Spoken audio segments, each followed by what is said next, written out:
what do you do with an old W95 TV box, Android 7.1 Android TV box? You put this on there.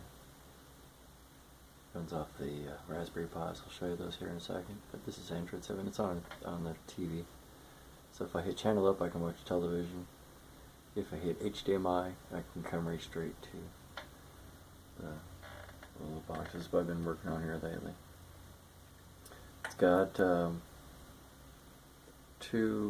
it's got a UART port right over here on the left hand side. And these are just 2 gigs of RAM, 16 gigs of storage, s905w chipset, and obviously the only thing it's missing, Bluetooth.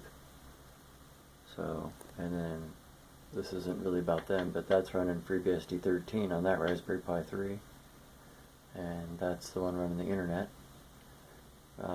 Raspbian, so latest version, whatever it is, for another.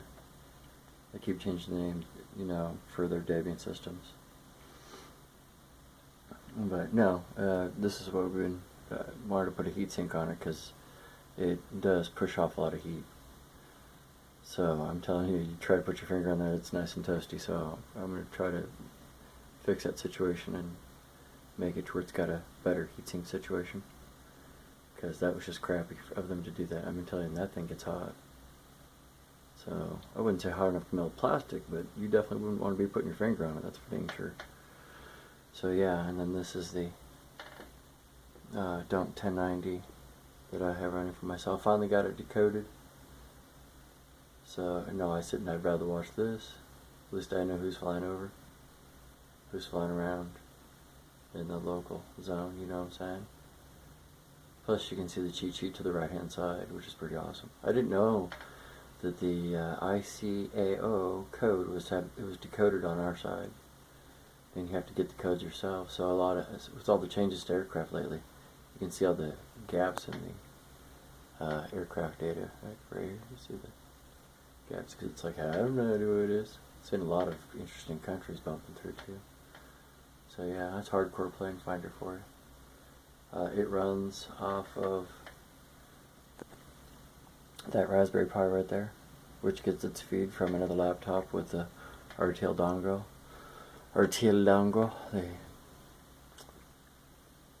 What is it? The RTL 2832, something like that.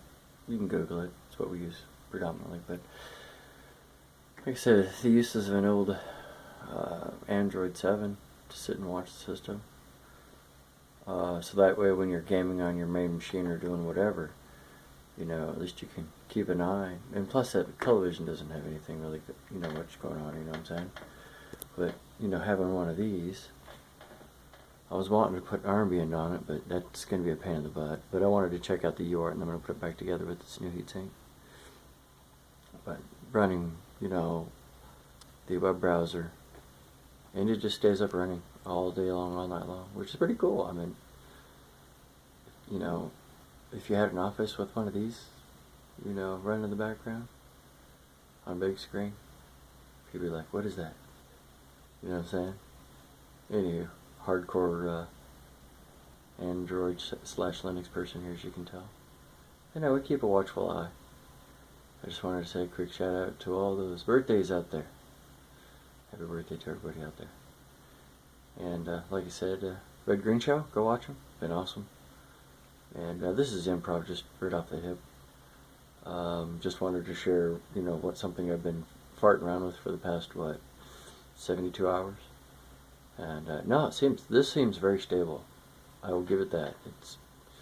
So it has its quirks in life, just like everything else. But for the most part, at least I get to see at least I got a clue who's flying over, and hopefully the pulsing of the screen isn't too bad on the recording. So we'll see. You know how LED lighting is, right? Ciao. Much love.